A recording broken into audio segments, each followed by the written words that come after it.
Welcome to the Oddcast. All right, let's get into this.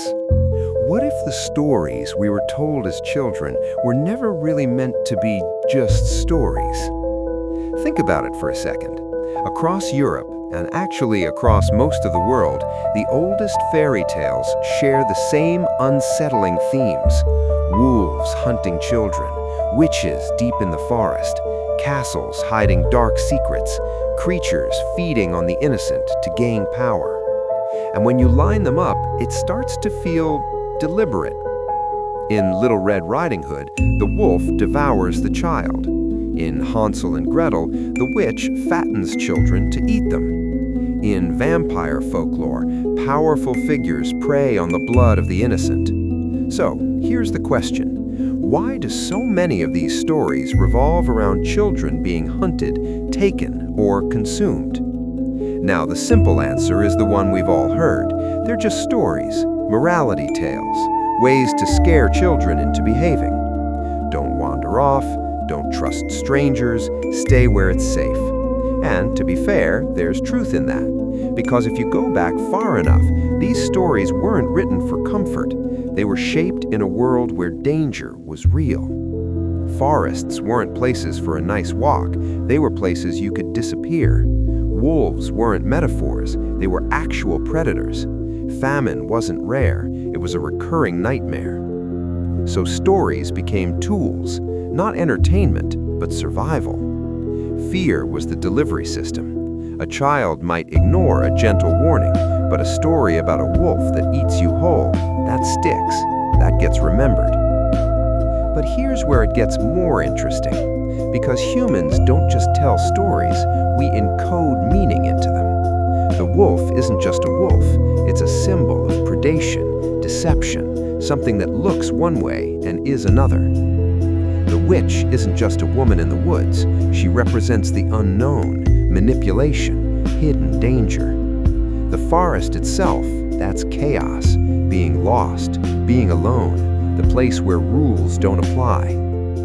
These stories are layered, simple on the surface, but underneath, they're maps of human fear.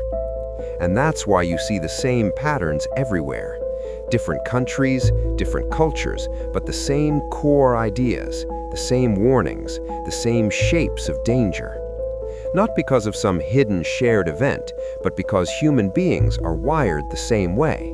We fear the same things, we protect the same things, especially children. And that's the key. Children are always at the center of these stories because they are the most vulnerable and because they are the ones being taught. When a child is in danger in a story, it hits harder, it creates urgency, it makes the lesson unforgettable. It's not about obsession with harm, it's about impact. Now, some people take this a step further. They look at these patterns and ask, what if these aren't just symbolic? What if they're echoes of something real, distorted accounts passed down over generations? It's a compelling idea. It feels like uncovering something hidden, something we weren't meant to notice. But the reality is, there's no solid evidence for that. What there is something arguably more fascinating. These stories reflect the human mind itself.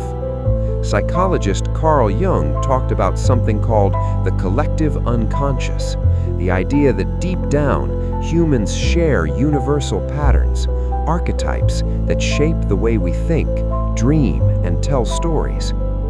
So, instead of these tales coming from specific hidden events, they come from shared human experience. Fear of the unknown, fear of being alone, fear of what lurks just out of sight, and the need to pass on those fears in a way that sticks. So maybe the truth isn't that fairy tales are secret warnings about something hidden in history.